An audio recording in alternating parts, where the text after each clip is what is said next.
Good morning students. आज 20 अप्रैल है।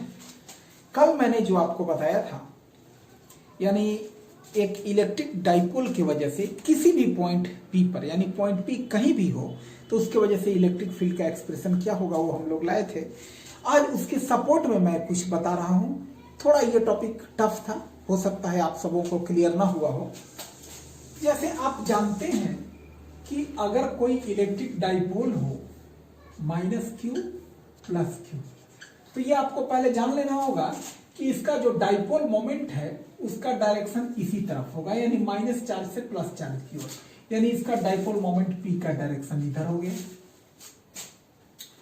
और इसके एक्सियल लाइन पर किसी भी पॉइंट पर इलेक्ट्रिक फील्ड हम लोग लाते हैं तो वो इलेक्ट्रिक फील्ड का वैल्यू, यानी इसके सेंटर से अगर ये पॉइंट r दूरी पर है, ये पॉइंट P इसके सेंटर से r दूरी पर है, ये देखिए डाइपोल मोमेंट वाला P है और ये पॉइंट P है जहां हम लोग इस डाइपोल की वजह से उसके एक्सियल लाइन पर इलेक्ट्रिक फील्ड पता कर रहे हैं। तो ये एक्सप्रेशन इलेक्ट्रिक फील्ड का यहाँ पे हम लोगों ने लाया था, P = 1/4πε0 2p/r³। ये P जो है डाइपोल मोमेंट है।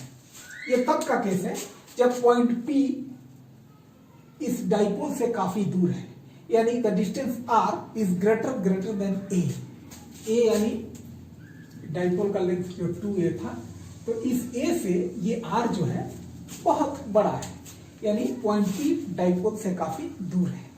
इसको एक और केस में कहते हैं जब डाइपोल बहुत ही छोटा हो और उसके मुकाबले डिस्टेंस बहुत बड़ा हो, तब का एक्सप्रेशन है।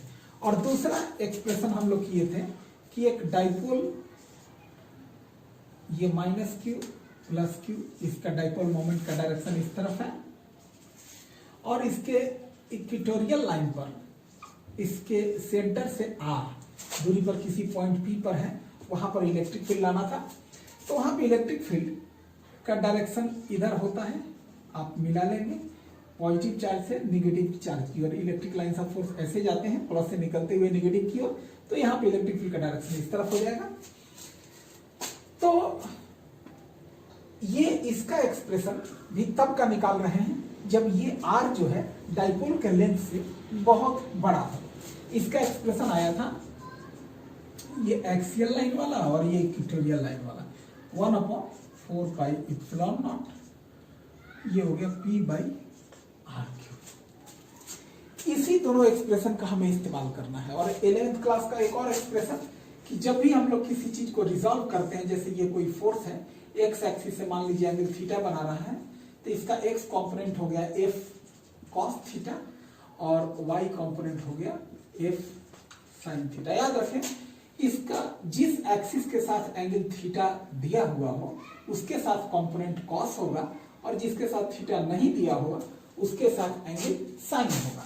यानी कि f, यानी ये f वेक्टर का x एक्सिस के साथ एंगल थीटा है, तो इसका x कंपोनेंट होगा f cos थीटा और y कंपोनेंट होगा f sin थीटा। इस कॉन्सेप्ट को याद रखना है। उसके बाद देखिए आगे हम लोगों ने, अब देखिए जो हमारा कल का एक्सप्रेशन था, जैसे मान लिया जाए कि ये कोई डाइपोल है प्लस ये -q और ये +q, और इसके सेंटर से r दूरी पर किसी पॉइंट P पर हमें इलेक्ट्रिक फील्ड पता करना है। पॉइंट P पर r दूरी पर, तो देखिए इस डाइपोल का डाइपोल मोमेंट का डायरेक्शन इस तरफ है, इसका डाइपोल मोमेंट इस तरफ है P।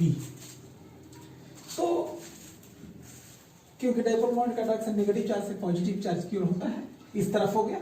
तो इस डाइपोल को दो कंपोनेंट में हमने बांटा था, यानी एक कंपोनेंट हो गया along this distance vector r, तो इस कंपोनेंट का नेगेटिव चार्ज ये हो गया आपका -q और इस कंपोनेंट का पॉजिटिव चार्ज ये हो गया +q, और यहाँ एंगल थीटा बन रहा है, तो ये डाइपोल मोमेंट इस डाइपोल का अगर p है तो इसका डाइपोल मोमेंट हो गया p cos थीटा, क्योंकि थीटा इसी से लगा हुआ है, इसी कंपोनेंट से। और इस डिस्टेंस वेक्टर से एक परपेंडिकुलर कंपोनेंट लेंगे, यानी इस डाइपोल का कंपोनेंट लाएंगे इस डायरेक्शन में, यानी प्लस क्यू को यहां हमने उतार दिया और माइनस क्यू का कंपोनेंट यहां ले लिया। तो इसका डाइपोल, मेन जो हमारा डाइपोल है, इसका डाइपोल मोमेंट P है, तो इसका इस कंपोनेंट का डाइपोल मोमेंट हो गया P साइन थीटा। ध्यान दीजिए, जिस कंपोनेंट से एंगल बना हुआ है डाइपोल का वो कॉस कंपोनेंट, और डिस्टेंस वेक्टर से जो परपेंडिकुलर कंपोनेंट है वो साइन कंपोनेंट। यानी ये फिगर इस प्रकार हो गया, ये डाइपोल मोमेंट P और डिस्टेंस वेक्टर की ओर जो डाइपोल मोमेंट है वो P cos थीटा, और इसे परपेंडिकुलर डायरेक्शन में, इस डायरेक्शन में जो डाइपोल मोमेंट है वो हो गया P sin थीटा।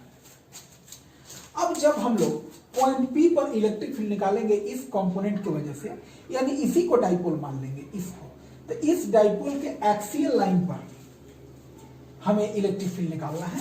तो एक्सियल लाइन पर इलेक्ट्रिक फील्ड निकालना है तो वो एक्सप्रेशन हो गया 1/4 pi epsilon nought two P, P यानी डाइपोल मोमेंट, तो यहां इसका डाइपोल मोमेंट है P cos theta by r cube, यानी इस डाइपोल की वजह से इसके एक्सियल लाइन पर आ गया।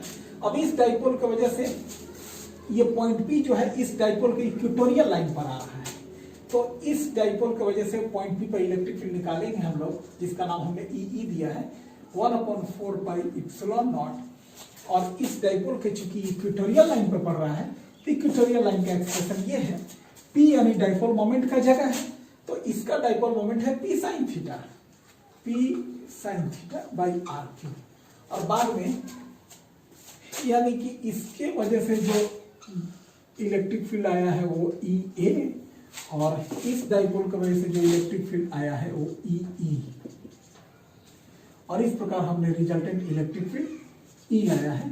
यानी ये जो रिजल्टेंट इलेक्ट्रिक फील्ड E है, इन दोनों का वेक्टर सम होना चाहिए, यानी उसका मैग्नीट्यूड लाते हैं रिजल्टेंट इलेक्ट्रिक फील्ड का, तो EA square plus EE square, इन दोनों वैल्यू को रख करके यहाँ हम लोग सॉल्व कर दिए हैं कल, जो इसके आगे मेरे ख्याल से आप आसानी से समझे होंगे और फाइनल एक्सप्रेशन आप ला देंगे। जहां दिक्कत करने वाली बात थी वो कंपोनेंट वाली बात थी कि इसका कंपोनेंट कैसे समझे कि ये P cos हो गया और इसका P sin हो गया, इसी को बार बार देखेंगे, ये क्लियर हो जाएगा। धन्यवाद।